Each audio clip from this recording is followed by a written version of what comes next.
Hi, this is Rob from DMBAlmanac.com with This Week in Dave Matthews Band History.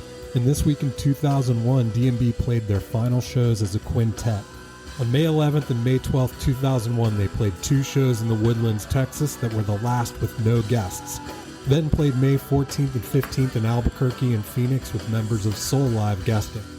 3 days later, frequent guest Butch Taylor joined the rest of the tour and played each show until he left the band in 2008, after Rashawn had joined and in an effective swap with Tim Reynolds. Also notable here is the debut of Big Eyed Fish at the Albuquerque show in response to Signs the previous week. You can find all the guest spots and song debuts at dmbalmanac.com and follow us on Facebook and Threads to get daily updates with everything that happened that day in the band's history.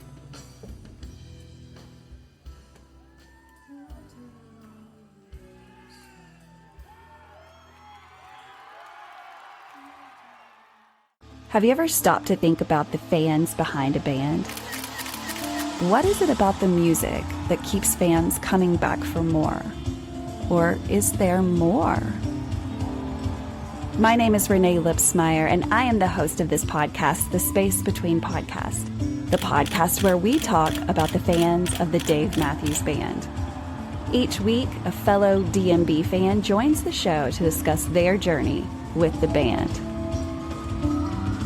Welcome to the Space Between Podcast.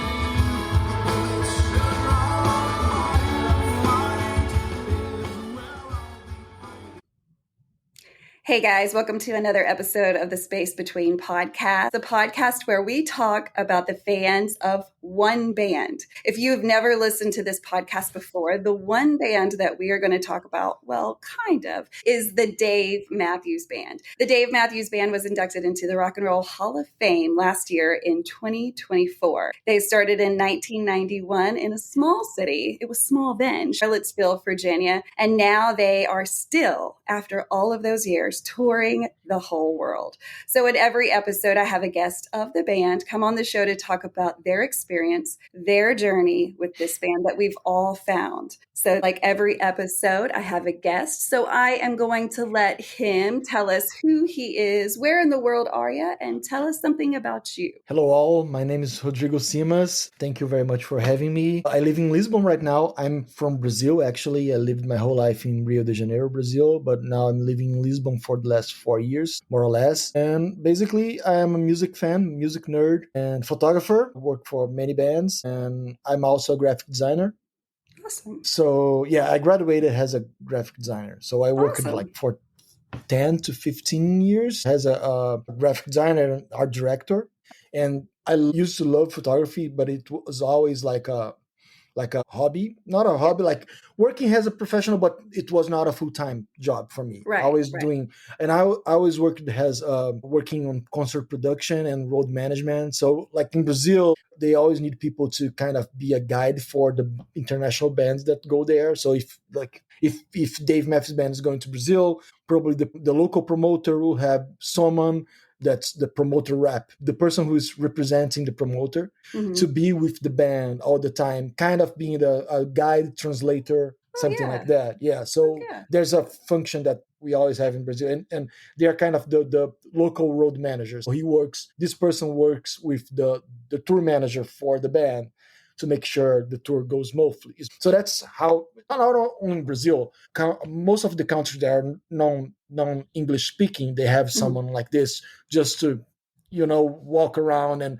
show the band and know the ways in and the ways out and whatever you need to do and make the bridge between the band and the venue, the band and whatever they need. So I worked a bunch with that in Brazil. And when I used to work as promoter rep or whatever, road manager in Brazil, I'd always ask the bands that I was working with to photograph, if I could also photograph. Sure. So that's how I started doing the photography thing.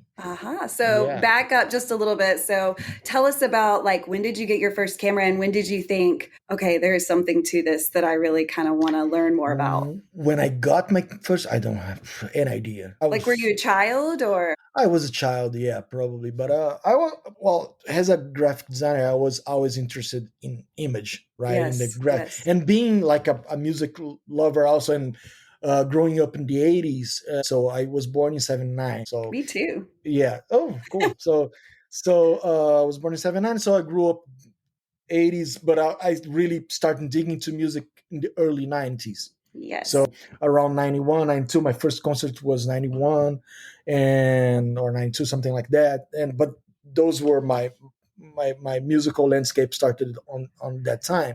And I'm a rock and metal fan, and Uh-huh. rock and metal is there's a lot of visual Oh, graphic in terms yes. of covers, and it's probably the coolest style in that matter, like of at least when you're a kid or a teenager, that you want to see like skeletons and like very the covers, and you buy the album because of the cover. But back in the 90s, like there was no streaming, so you really bought the albums because of the covers. So Right. when you got something like Iron Maiden with the big skeleton in the I front, remember that. people would take and say, "Oh my God, this should be good," and you buy the records because of the cover. Yeah. So I was always visually interested in this kind of thing. So That makes total sense. yeah, so that was why I started doing graphic design, and then photography was a part of it, because Right. in graphic design you also study photography. It's part of the whole Sure. curriculum. So that was probably my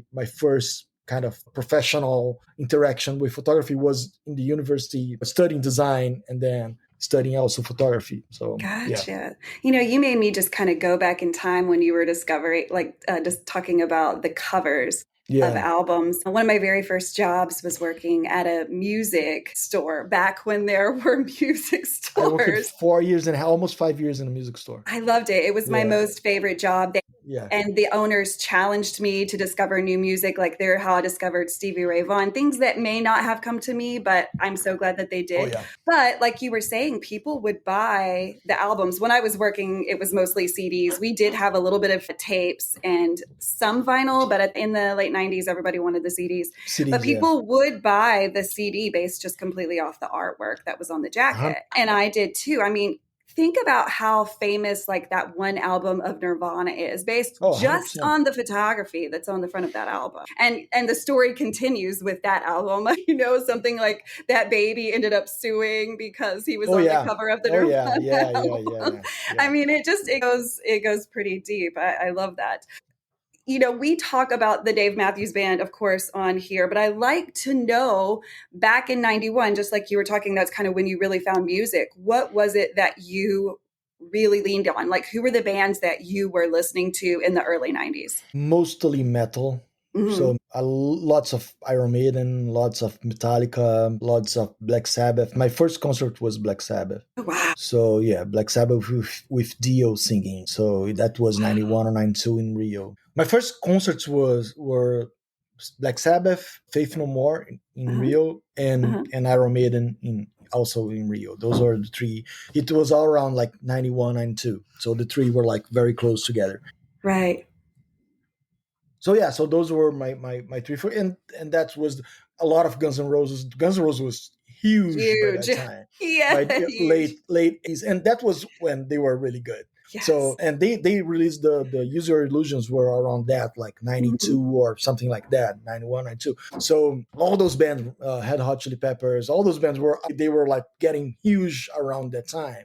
Right. Also Faith No More, like Faith No More was huge in Brazil, like huge back in 92 when they released The Real Thing. So, but a lot of metal, like European metal, metal is bigger in South America than it is in the US. Right. So we have we I don't know nowadays, but back in the day, bands like Judas Priest and Iron Maiden and Scorpions and all those they call classic metal were huge in Brazil. So I listened to a lot of this kind of bands. And then we started getting bands from the US metal scene, like Pantera. That was all early 90s also.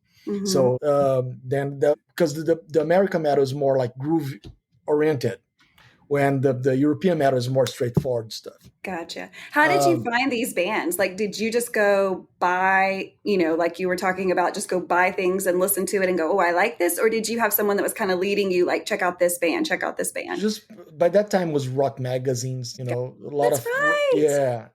Isn't it funny the things we forget about? We're like, oh yeah, I was actually Yeah. reading magazines that Magazines, yeah. I still read magazines to this day, but that time was the only thing that you the would only have. thing. Yeah, and you have to trust the critics, right? The reviews and Right. all this. And it's funny. But and also I worked like 4 years, more than four, almost five, I would guess, in a record store, Yes, in a that's right. metal record store.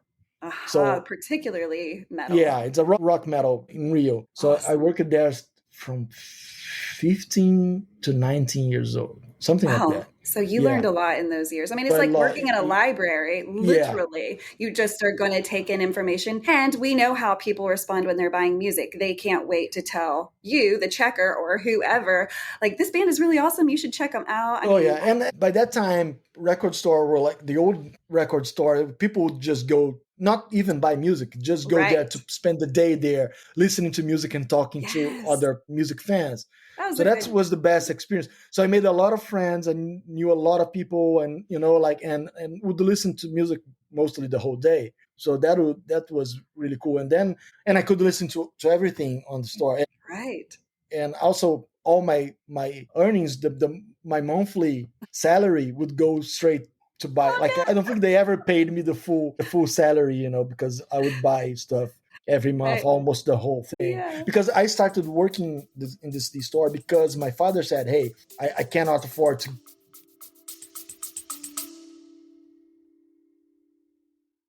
Hey, what's going on, everybody? This is David from the Dave Matthews Tribute Band, also known as the DMTB. We are stoked to take our Keep Me Floating tour down south this May for shows in Alabama, Florida, and throughout the Carolinas. And we're going to be featuring a very special guest at our show May 17th in St. Petersburg, Florida at the Floridian Social Club. None other than your podcast host, Renae Lipsmeyer. So if you're in the Florida area and the west coast of Florida on the Gulf, come jam with us, come hang out with Renae and the DMTB, and we'll see you on the road.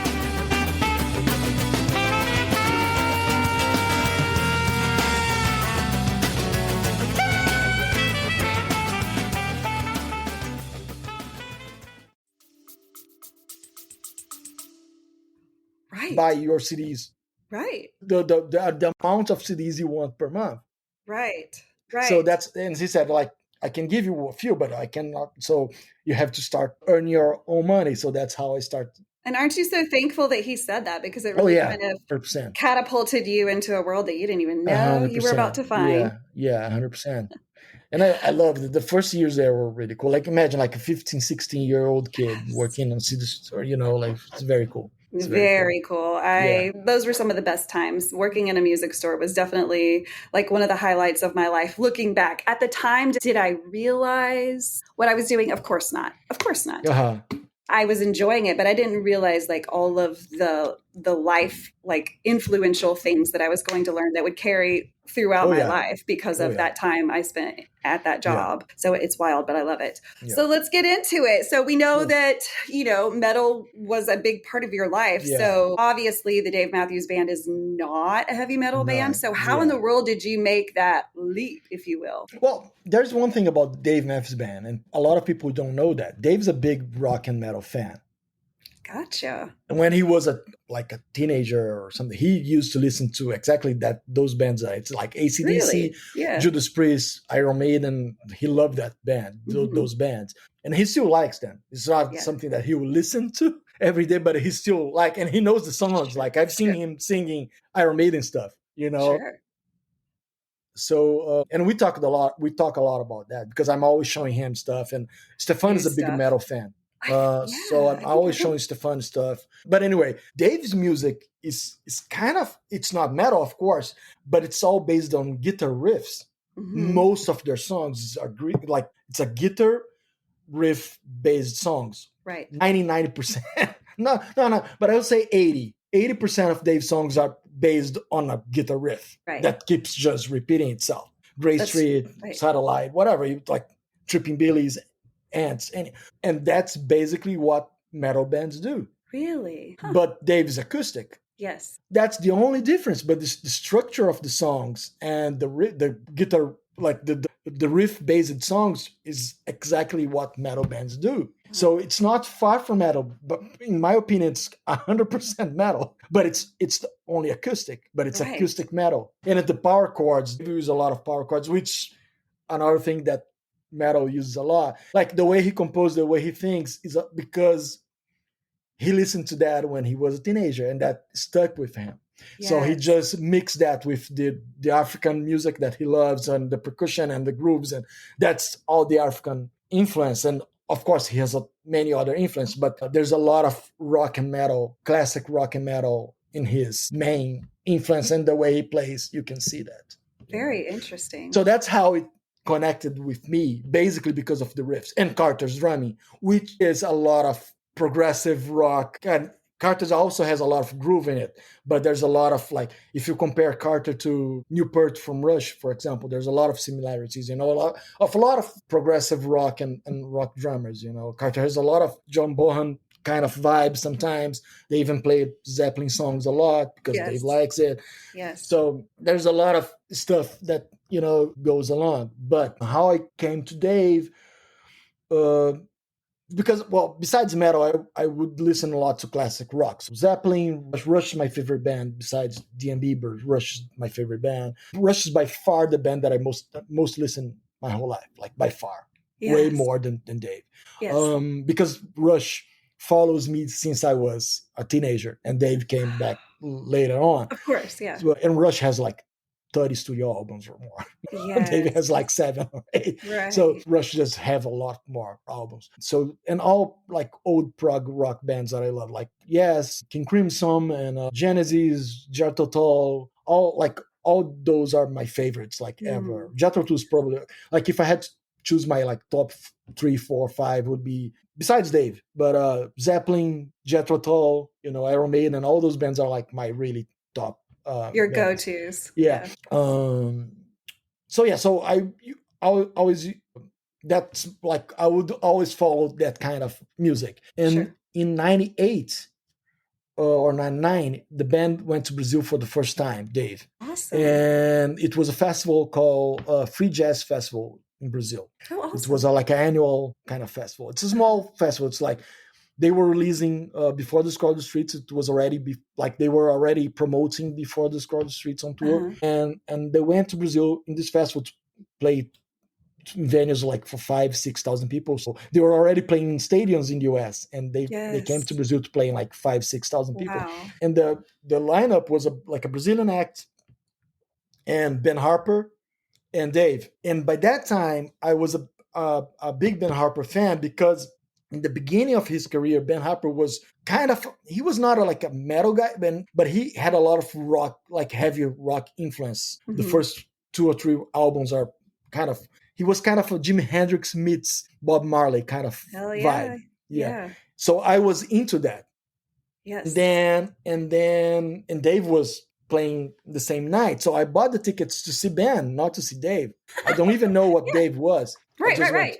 You don't know till you know. And a friend of mine a week before, or a few days before the show, said, "Hey, I know you're coming to band, but I saw a video on MTV of the band that's playing afterwards. It's called the Dave Matthews Band. And it seems pretty cool. And I think you like, they have violin, and there's a European band that we were very addicted to around that time, that's called Skyclad. It's a very cult small band in Europe, Skyclad. And they had a violin also, so I was very addicted to metal with violin, stuff like that. And then said, "Oh, there's a band that's going, they had a violin, the drummer's crazy, and we should stick around after the band. We should just stay there, don't leave." And I was like 98, I was around 18 maybe, something like that. So I was high, I was drunk, I was everything on that show, because when Ben Harper ended, I was in another planet. But I said, "Oh, I'm here.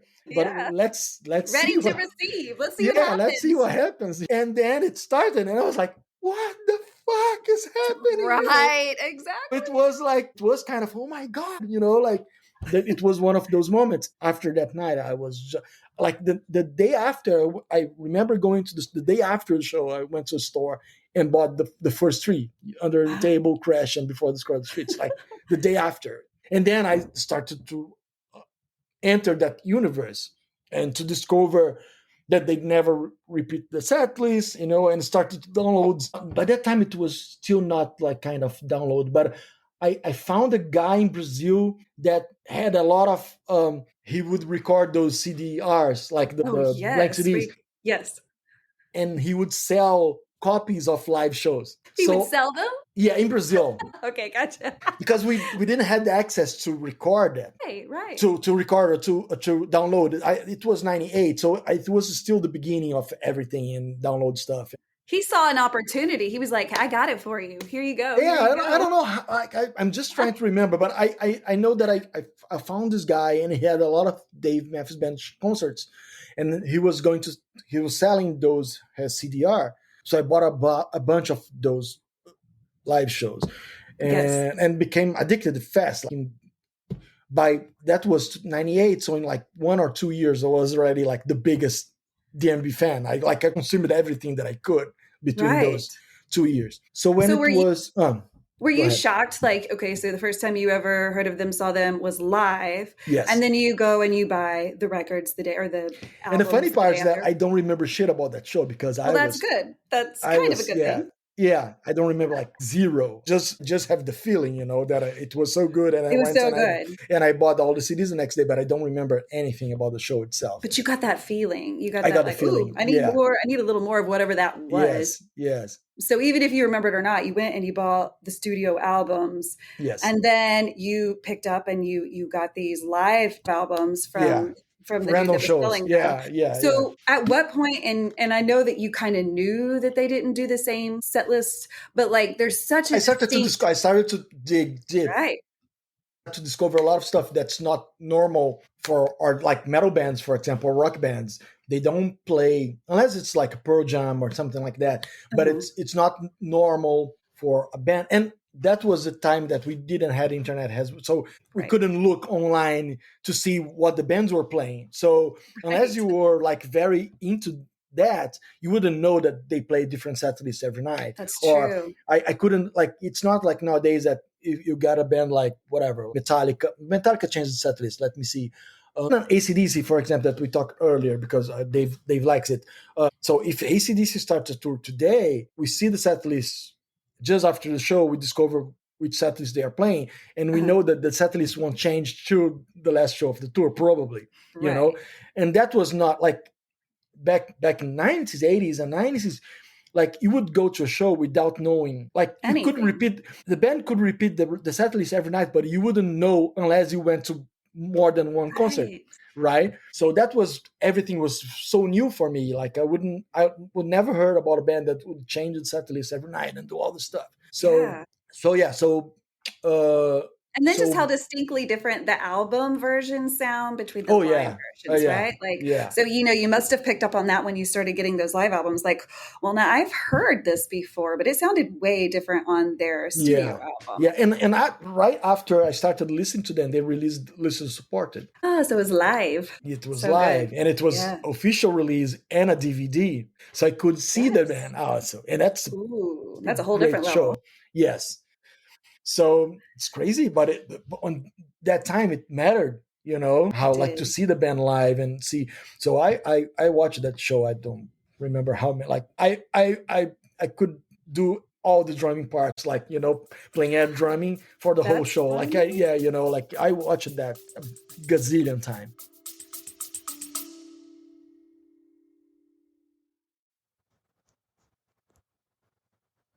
Get ready to turn up the volume. The Eddie Casino Band dropped their debut single, Eddie Casino, on YouTube last fall. And don't miss out on what's next. Lucky to Be Me drops this summer. Stay tuned on all platforms. Follow the groove and hit up their Instagram and YouTube channel now to hear the track that's got everyone talking.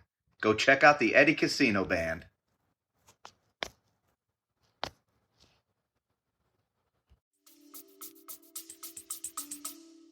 Well, I do it too in the car, but mine is not spot on like I'm sure yours was. But I'm all about like using the whatever in the car to do my drum solo. I watch that so much. So, and then on the end of 2000, I started a fan website in Brazil called DM Brazil. Okay. dmbrazil.net. And that website, so I started the website by November of 2000, and the band went for the second time to Brazil in January 2001 to play in Rock in Rio. So the band went there to play in Rio, and I started the website like 3 months before it. They traveled to Brazil. They had a Brazilian friend who lived in Charlottesville, that's their city, and she was a manager of a Brazilian food restaurant in Charlottesville. Wow. And that Carter and Roy used to go a lot. So they became Okay. friends there. Okay. And when they traveled to Brazil in January 2001, they brought her with them just for fun, Wow. just to Wow. make them company and to help them with the language and blah, blah, blah, and all Translation. that stuff. Yes. So she went there, and she knew that I was starting the website. So she invited me to the hotel, and she connected me to the guys. So that was my first personal Right. meeting with all of them. Right. And yeah, That's so very that's early. yeah, That's 2001. very early for you. Yeah, very early for you. So that was my second concert in Rock in Rio. And also, so as I started the website, they were very interested in because the band in Brazil, in South America, they were not big as they were in the US. In the US, they were a stadium band already. And in Brazil, the 2 years before, they would play for like 5,000-6,000 people. And then they played in Rock in Rio, which is huge. But they were the first of the 3 international bands. So they were not even near being a headliner. Right. So it was great for them to have a Brazilian fan starting a website for them. So they were very like, Interesting. they were interested and they want to know what were my plans. So I also got the contact from people in management because they were there too. Mhm. And they also gave me like a backstage pass for the Rock in Rio show because they wanted me close by and they liked me. So that's how the whole thing started, basically. So what were your intentions? I have to know. What were your intentions with starting the website? My website was just a fan thing, just to help them and promote their music. I was just such a music fan that I wanted more people to know them. I believed so much in their music that I just wanted to spread. I knew, by that time, I already knew that they were huge in the US. And they were like not very small, but small to medium in Brazil. And I wanted them to get bigger and bigger and bigger.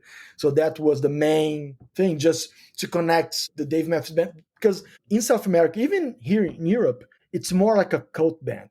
It's more like it's very different. Yeah, it's very different than it's in the US. And also here it's more like, do you know the Dave Matthews Band? Oh my God! So you understand music. It's very different from the US. Here you have to dig deep to get to Dave Matthews Band.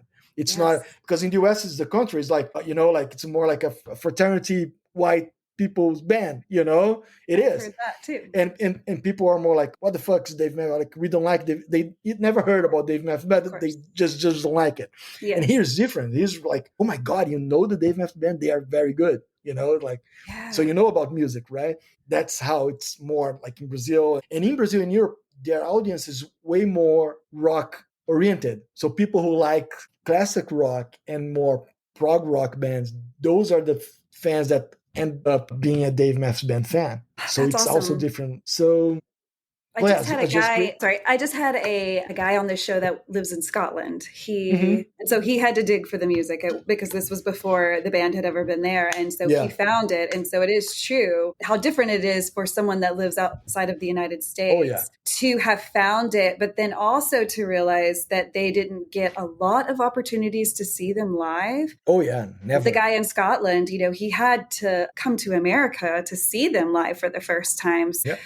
He really loved the band and you could tell he kind of dug into their musicianship to even find them. So I always love stories and I've had several people on the show that of course don't live in the United States. And those are often some of my most favorite stories because they really had to dig to find it. And I enjoy that story. Yeah. It's like when the first times they went to Brazil, it was like, this is a once in a lifetime chance to see the band. It still is. The band's going there in June. It will be like the 6th or 7th time. It's not too many times, No, not in the history they have. Yeah, so it's still like for a lot of people, it's the once in a lifetime experience. So people are like very passionate about it. Because of that, you might only see them once. Right. You know, That's so a big deal. that show is a big deal for people. Right. So yes, 2001. So the whole objective of the website was promote their music and make connections with other fans. That was basically the Right. the point. And that was it. So that was 2001, and then they only came back to Brazil in 2008. So 7 years Wow. of difference without playing Brazil. And basically, what kept them alive in Brazil was the website. Ooh. And because I started, so it was not, I didn't started it, but I helped it. The tribute bands playing in Brazil. So we started to have a lot of tribute bands performing in different states in Brazil. And I organized the biggest one, which was in Rio, called Three Steps. And because they started as a trio, acoustic trio. So that was Three Steps. I like that. And they became kind of, for tribute bands, they became big. But there was a lot. There was like 6, maybe 7 tribute bands spread across Brazil. And with the website, I would not only organize the concerts, the dates, but I would also promote the concerts. Right. And for a few of them, I would even write the set list and help them figure out which songs to play and, like just kind of conduct whatever was going to happen, because we had to organize. So this band is playing in Rio, so the next month we'll have another band playing in São Paulo, and the next one will play. So we had to do organize the timings and everything else, and everything was promoted by my website. So basically, it was a major force for the Brazilian fans. Wow. So those three, and once again, tribute bands in these countries, in Brazil, or not here in Europe, but in South America, tribute bands are very important because the real bands don't go there to play. What the fans have are the tribute bands. Without the tribute bands, you don't hear those songs live. Never. It's keeping the music alive. They keep the music alive. So tribute bands are very important. Yes. I think they are important everywhere, but in countries that those bands don't go, they are even more important.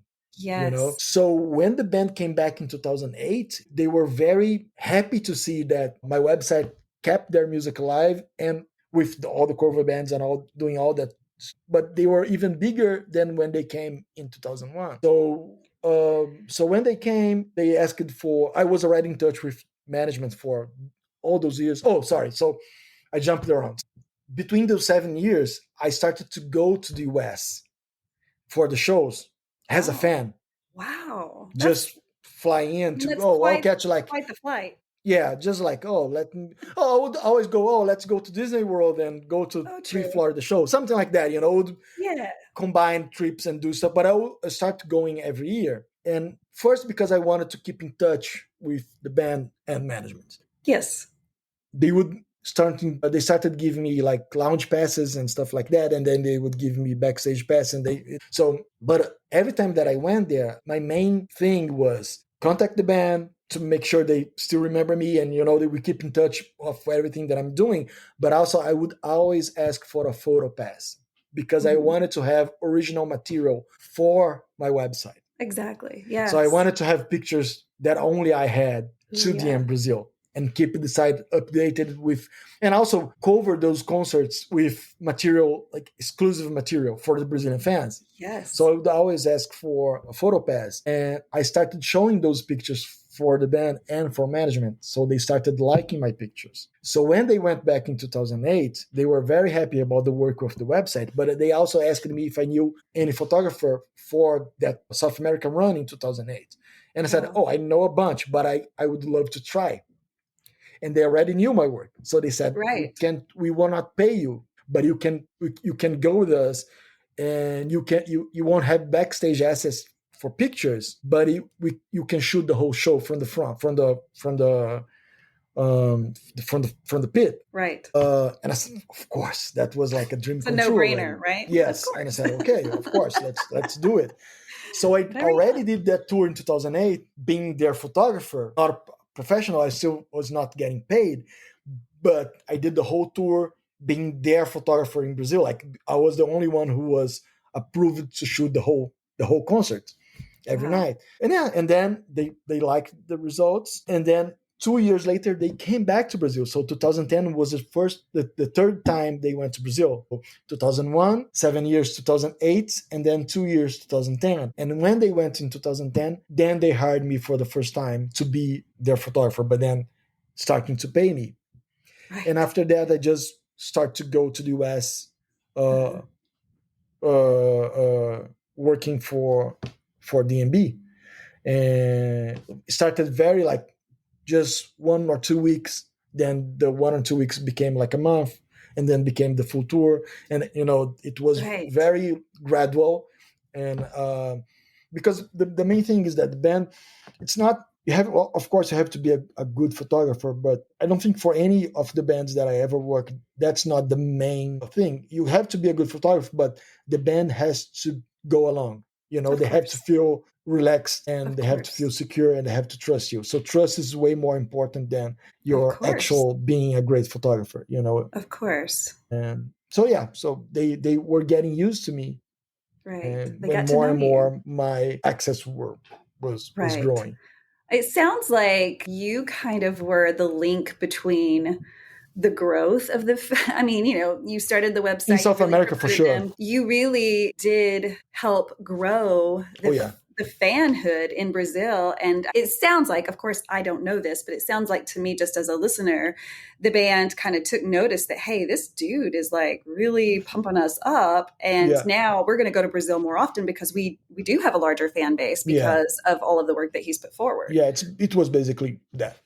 They give me more credit than it actually was, but I had a lot of they really do. They always say, we only have South America because of Rodrigo, and it's not because of me, but I had a lot of a big percentage of that. Yeah. So that was cool, but it's very cool for them to acknowledge that and then exactly bring me in, because most of the bands was just, great, that is doing a lot of work for free for us, and just of course let him keep doing. So that's a very expensive hobby at that point when you're traveling around the United States photographing, even if it's like you're the love of your life. It's like, dude, I'm spending a lot of money doing this, Yes, it's an extreme hobby at that point. But what pleasure. I'm sure it made you feel really like good about yourself, and also kind of like such a compliment to your artwork, such a compliment to your character, and knowing that like not only do I have the skill that's been noticed, but I also, surely you saw that you had you had some personable skills, and that you just some validation that maybe you weren't the weirdo you thought you were, because we all had that thought, like we're the weirdest people. And so then that was some validation of like, you're cool, dude, like we're good with hanging with you. So that had to have felt really good. Yeah, for sure. Yeah. It feel good. It still feels good to this day. Of course it does. It's very and that's cool. a wonderful it's a cool story thing. It's a cool story. It's a very cool story. I think a lot of people, most people, I think, have a job that is not like their passion, They do what they do to get the bills paid, and they go do that every day because they have to. And so what a wonderful life to get to do something, even without the Dave Matthews Band, hitting all of these metal bands that you love so much. What a pleasure it is to get to do something that you're passionate about for your life. Yeah, it's cool. It's not easy. As we become older, it's just like more. Well, and I have like wife, and I have a daughter. I have like 9-year-old daughter, so it's always like difficult to just stay away for like a month or 2 months. I can't imagine, because that's a big part of being on the road, is just leaving everyone behind, or can we bring everyone with us, and how does that change it? And I'm sure that it's such a hard thing to juggle. Like and also when I don't live in the US, like when we have like 4 days off, everybody goes home, and I can't just go home and just stay there. So sometimes I just spend like it's like 6 weeks in a row, like out of home, and I have like all the crew go home whenever they can, and I have not complaining, but that's what happens, so course. And that's what happens, and it's not easy, and but it's still fun, and I still love to do it, and also they tour in such a high level, even to this day. We are so it's easy touring with them. I toured with a lot of metal bands, and it's not the same. Although sometimes it's even more. How can I say? Sometimes it's less. We don't have. How can I say it? The structure is not the same. Sure. But it's the same fun. Sometimes the structure we don't have, but with Dave is so much easier with good hotels, days off yeah. between shows. Because Right. I just did a tour with Sepultura, it's the Brazilian band. It's the coolest band. They're the nicest So guys. everyone should check them out. Everyone Sepultura is the biggest Brazilian band. Sepultura is the biggest Brazilian band ever in the history of the. So who knows metal and heavy rock music knows Sepultura. So Sepultura is it's a. In the 90s they were like becoming the new Metallica, but the band split, and that's why they didn't. They were huge, but they're still going on to this day, and they are celebrating 40 years this year. So it's So we just did a tour in Europe last November here. Last November. It was 22 shows in 25 days. Oh my goodness. Yes.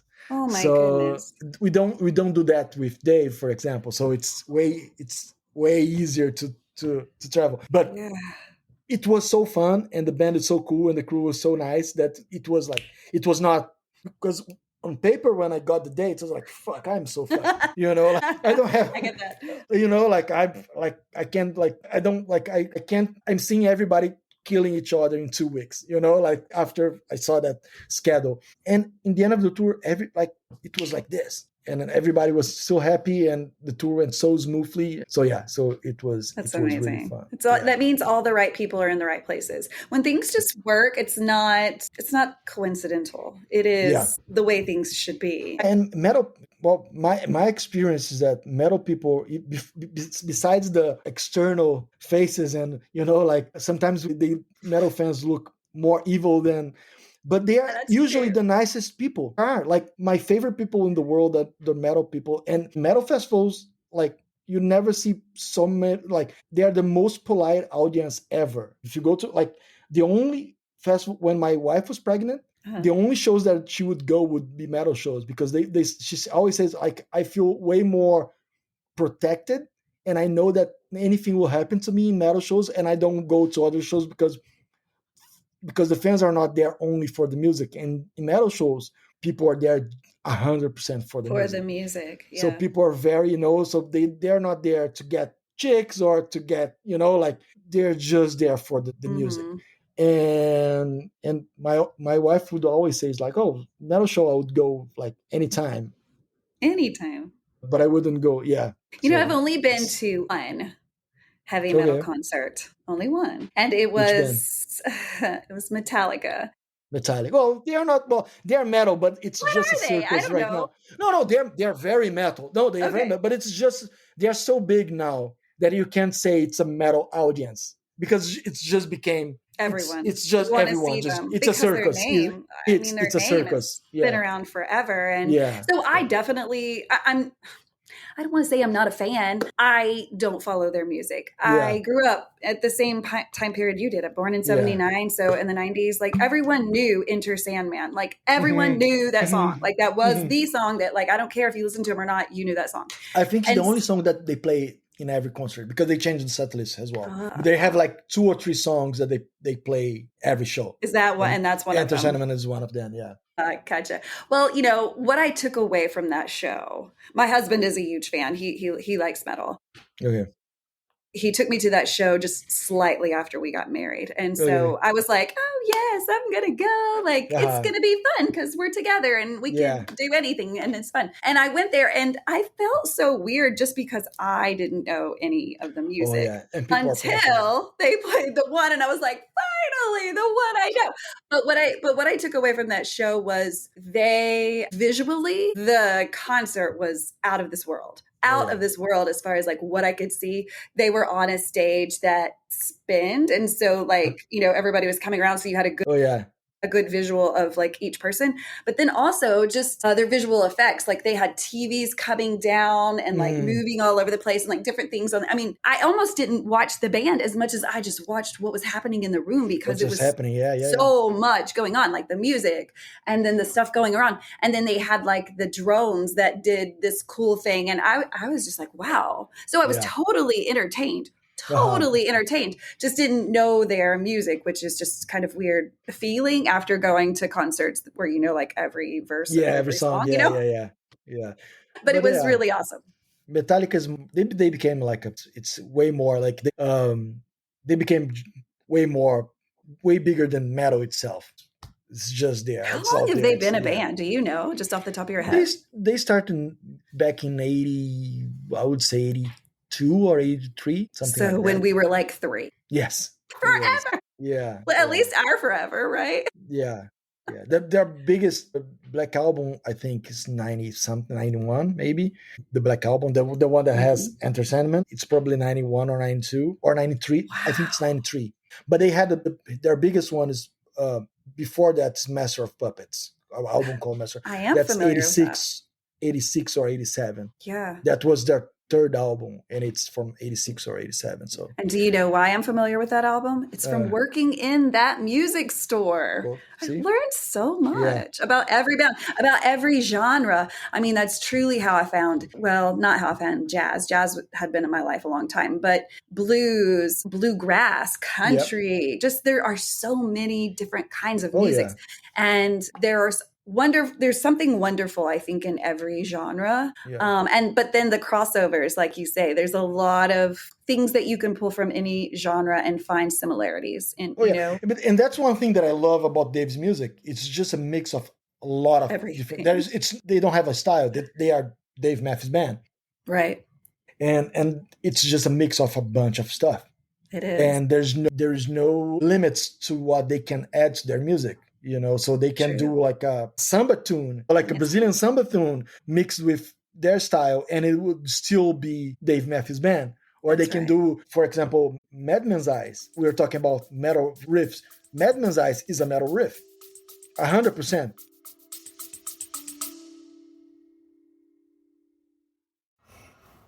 Hi to the listeners of the Space Between podcast. Special thanks to the fabulous Renae Lipsmeyer for offering the opportunity to talk about an organization creating great change.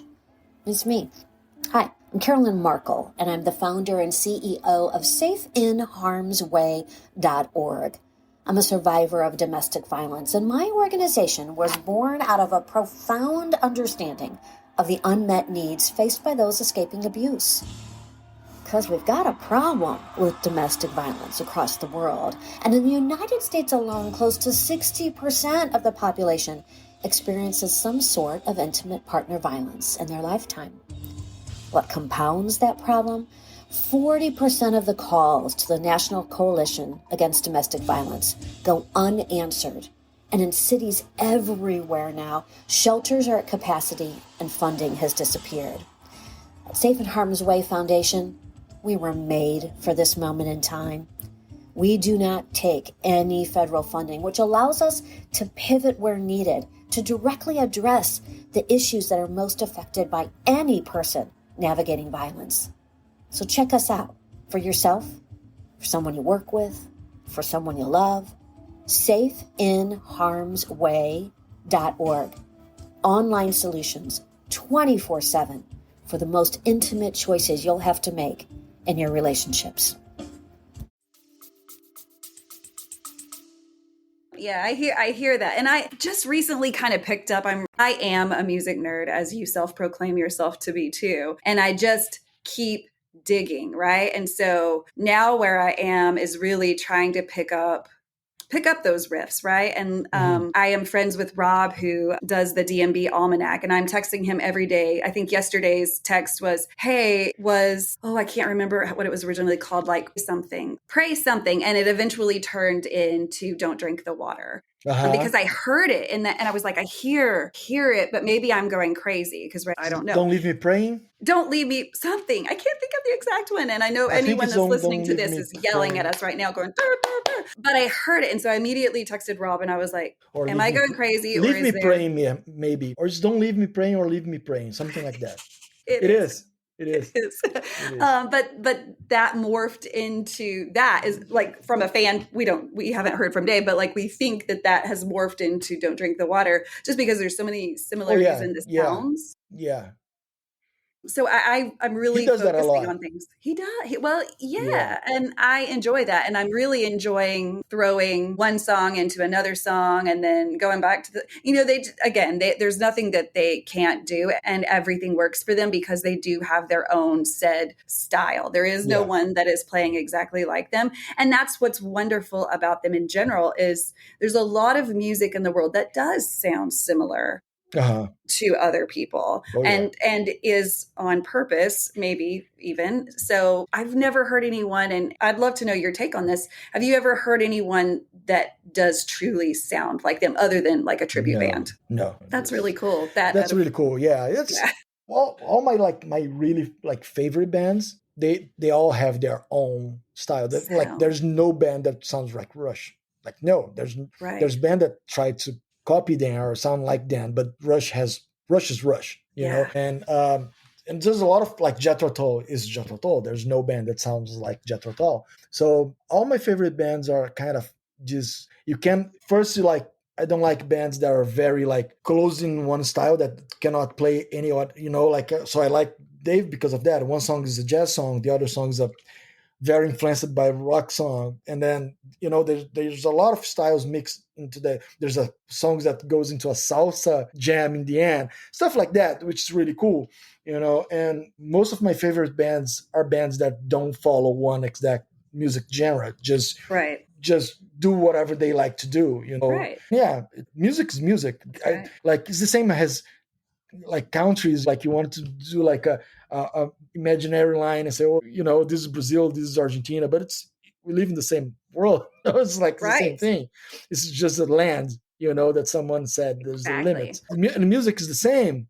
You know, it's like it's just music. There's bad music and there's good music and even then what is bad music for me might not be bad music for you. Right. That's an opinion, right? That's all relative, you know. Mm-hmm. Yep. So for me, there's good music for me and bad music for me also. But I like my music free in terms of we don't need to follow any kind of genre to be no boundaries, exactly. Right. So that's what I like the most when I'm looking for new music or I think a lot of people fall in that. They just want to be, I think, you know, I want to be surprised. I want to hear something I've never heard before. Mm-hmm. And so that's always the chase, right? Like I want to hear something in a new way, in a new shape. And so, the no boundaries, like you can be a circle or you can be a square. And I'm happy with that. Yeah. I like the flexibility. I mean, that shows how much flexibility a band has too, if they're able to just kind of do all of these things and do them well. What talent that shows, that you're not locked into one genre. You're not locked into just one way of playing this. You can do it 50 different ways. That just shows what talent lies within, because not everyone can do that. And that, to me is everything when talking about this band is they've been doing it for so long in so many different ways throughout the decades. And I look at each decade very differently. Like there's the 90s, the 2000s, the 2010s, and then of course we're in the 2020s. And I think you can see some change in each. We can see a lot of change in each decade. So I think that's a beautiful thing. It's a beautiful thing that they've just been able to do so much. So what does 2025 look like for you? You know, that's one of the questions I like to ask. You know, some people are staying at home. We know that's not your case. So what does 2025 look like for you? Well, it started well with Dave and Team Mexico. It was a great year there. Yes. Besides the weather. It was cold. It was colder. Yeah, it was colder. It was not super cold because they were lucky. The days, their show days were great. The problem was the couple of days before they started playing. During Dave and Team show days, it was pretty good. But the day before, the support bands, the day that only the first day, the Thursday, right? I think it's the day. Yeah. So the Thursday was really bad. But then on Friday, Saturday, and Sunday, it was pretty good. But so I started with that. And then I went to Brazil with two Brazilian, Sepultura, this band, and another Brazilian band called Teatro Mágico that also Jeff Coffin was there with us. Awesome. I don't know if you saw Jeff was posting around. Oh, yeah. So it's a Brazilian band that's very influenced by Dave, and I'm friends with them since forever. They were the support band for Dave in one of those Brazilian tours. Awesome. Long time ago, 2000, I think they were the support band. Awesome. They are friends, like the two bands are friends, and they all know each other. So they were recording like a live studio album, and they invited Jeff to record it with them. Oh, so they that's brought Jeff, and they brought me to document the whole thing. And also they invited, I think they did 3 shows with Jeff. So I was also there to get everything of those shows. And that was super fun. Super fun. Yeah. So that, and then I'm going to do the first half of the summer tour. Yeah. And on July, we'll come back to Europe. I have a tour with Sepultura here. Just a few dates, but it's a short run this time. And after August, I don't have any much plans. I'm trying to stay home with my family. Yes, time to just soak up some family time. Yeah, family that's time. That's a lot of time away. And August is vacation from school vacation here. Yeah. So I plan to stay home. And and just work, because I do a lot of stuff here in Lisbon too. So I try to just stick to stuff here, and there's not no place travel. like home, right? Like home. And try not to travel a lot, at least working till the end of the year. I might get 1 or 2 more working trips, but I'll try not to do it a lot. And that's it. That's what the year is looking for me. It sounds very busy. Does your family ever go with you to any like short? Yeah, they do. Good. They went to Mexico this year. Oh, awesome. My wife's going to the Brazilian shows, because we have 2 more Brazilian shows this year. Yes, so that's right. You have June 7 and 8.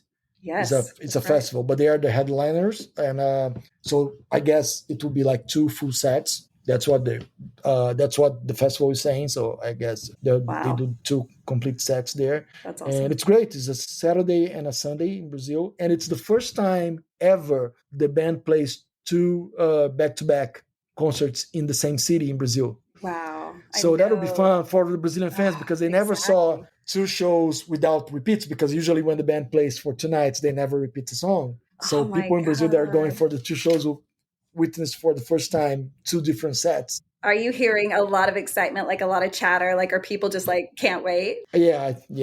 People are very excited. That's wonderful. That's cool, Yeah, that should be really cool. And my wife's going to those 2 shows. So she's flying from Lisbon there just to catch those 2 dates, and I'll go back to the US to continue. How long is the flight from Lisbon to Brazil? To Brazil, it's like 9 hours, 10 hours. It's not terrible, but it is a long time.